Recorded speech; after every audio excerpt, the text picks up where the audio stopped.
Falar sobre o Congresso Brasileiro. No Senado, duas PECs importantes estão em momentos diferentes de serem analisadas ou apreciadas. A gente chama o repórter Bruno Pinheiro, que traz as informações. Tudo bem, Bruno? Boa noite para você, bem-vindo.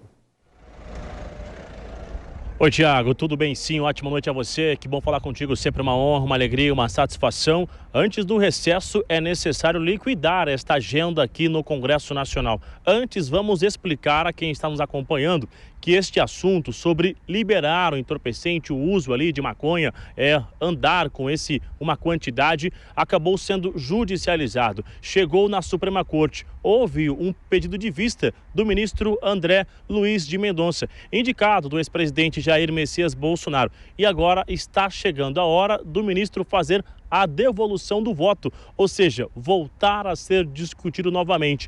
Diante disso, o Senado acelera esta discussão para tentar antecipar esta resposta, na verdade, antes do STF. Hoje, um pouco mais cedo, eu conversei com diversos nomes, conversei com o relator, o senador Efraim Filho, sobre este assunto. Qual é a discussão hoje aqui, Tiago? É sobre a quantidade que será autorizada. 50 gramas, algo em torno de 100 gramas. O que será configurado? Que é usuário ou que está vendendo este entorpecente? De que forma que essa análise será realizada durante uma abordagem? E diante disso, o relator já afirmou que não vai colocar no seu relatório algo que seja uma limitação da quantidade. Se houver uma limitação, segundo o relator, estará legalizando essa atividade, que é o uso ou até mesmo a revenda do entorpecente. Com quem eu conversei, nomes da oposição hoje no Senado Federal, afirmaram que o seguinte: isso ficará na responsabilidade do agente de segurança. Durante aquela abordagem de rotina ou não, ele vai ter o sentimento ali para tentar entender se é de consumo ou se é de revenda. Só que, de acordo com o relator, isso não vai estar no relatório. E é uma forma que uma PEC, que já tem essa lei sobre as drogas, será inserida na Constituição. E, de acordo com o relator, 70% da sociedade é contra a liberação de drogas. Continue ilícita, não vende em farmácia, não vende em mercado, aonde é que eu vou comprar essa droga? É no tráfico. Comprar no tráfico é financiar o crime organizado. Então, esse é um dos maiores questionamentos que surgem, com a decisão do Supremo e que o Congresso pretende, corrigir, chamando para si a prerrogativa de legislar, que é nossa, que é do Congresso. A expectativa do relator é de apresentar o relatório na quarta-feira, no mesmo dia ser inserido na agenda da Comissão de Constituição e Justiça. Ainda que esse ritmo seja acelerado, não existe a expectativa de ser levado em plenário ainda este ano. Somente após o recesso, lá em 2024, este assunto sobre a liberação do entorpecente de maconha e a quantidade que será autorizada.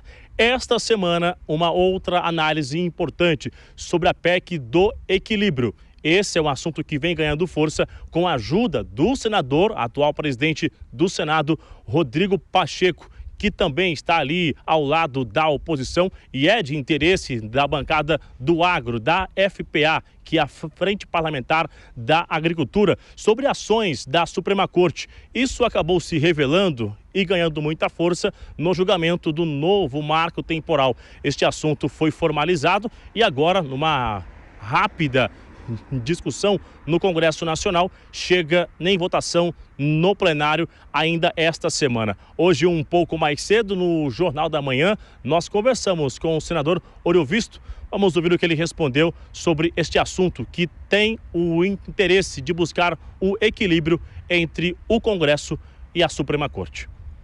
Órgão colegiado não tem lugar para personalismo. Quem está no órgão colegiado deve sempre se submeter à maioria do colegiado. E isso que nós queremos, um Supremo que decida pelo colegiado e não mais decisões individuais. Antes de encerrar, uma informação que acaba de chegar é que esta semana haverá uma nova sessão do Congresso. E na sessão do Congresso, que é analisado a derrubada de vetos ou não, já está inserido a votação do novo marco temporal, que é este veto lá do Palácio do Planalto. A expectativa do setor do agro é a derrubada do veto. A gente vai aguardar como será essa articulação entre oposição e governistas. Volto com você, Thiago. Todos os bastidores de Brasília com o Bruno Pinheiro. Você volta daqui a pouco e girando mais uma vez nossos comentaristas. Bom, Dora Kramer, para traduzir para o nosso público, são todos os assuntos em que há um atrito ou uma divergência entre o Congresso Nacional e o Supremo, não é?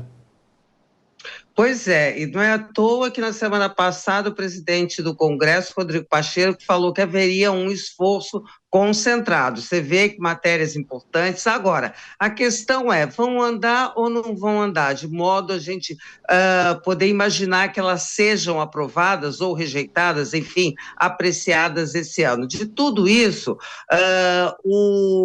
a questão que está mais adiantada é justamente essa que provoca um desagrado ali do Supremo, que é o seguinte: suspender o Congresso proibiria decisões monocráticas que suspendessem decisões da Presidência da República, do Senado ou da Câmara. Me parece bastante razoável. O que não é muito razoável é a motivação, porque a motivação é justamente atrair para o campo do Rodrigo Pacheco a atenção, os votos, o apoio dos senadores mais à direita, que gostam, que querem, que preferem fustigar o Supremo. Deve passar no Senado por causa disso, mas não deve caminhar na Câmara. Quanto às drogas, eu tenho a impressão que não deve caminhar esse ano, mas o veto ao marco temporal entra na agenda, e aí que a gente vai ver se vai haver aquele ping-pong, né? Volta para o Congresso, depois volta para o Supremo, enfim, fica aquele vai e volta. E Vilela, do ponto de vista mais legal, jurídico, a gente sabe que a PEC, para entrar em vigor, tem uma tramitação muito mais complicada e um apoio de mais parlamentares é um apoio necessário. Agora, sobre o marco temporal, é bem possível que os vetos sejam derrubados e aí a lei é considerada também ou impedida ou ilegal, não é? Isso vai parar na Justiça e pode parar no Supremo de novo. Exatamente, até porque, em tese, uma lei ordinária, ela na hierarquia das leis, ela está abaixo da Constituição Federal. Então, com certeza, será objeto de questionamento da constitucionalidade. Agora, do ponto de vista político, é que ela vai ter realmente a sua importância, porque vai ser mais um episódio dentro dessa queda de braço que a gente está assistindo nos últimos tempos, tem se agravado cada vez mais entre os poderes executivo, legislativo e judiciário.